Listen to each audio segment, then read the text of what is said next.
流感活躍程度持續上升，接種疫苗係預防季節性流感同併發症嘅最有效方法之一。季節性流感疫苗接種計劃已經展開，合資格嘅高風險群組可以免費或獲資助接種疫苗，資助範圍擴大到涵蓋所有18至49歲嘅長期病患者。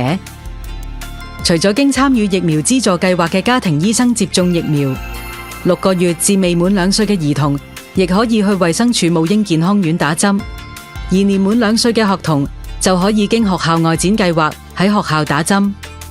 其他合資格人士可以去家庭醫生或者公營接種點接種疫苗。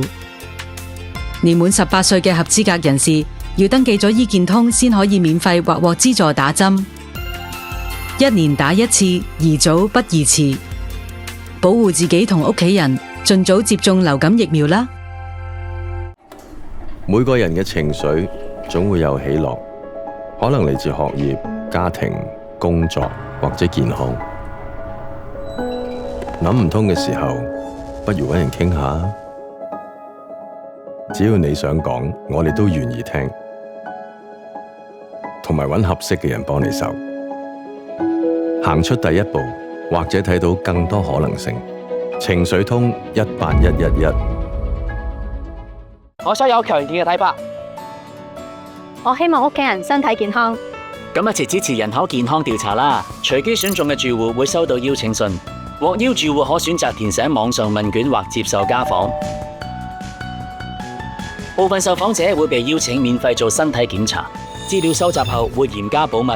人口健康調查為咗了解市民健康狀況同生活習慣，有助香港醫療發展，一齊支持啦！結核病主要影響肺部，俗稱肺癆，會透過空氣傳播。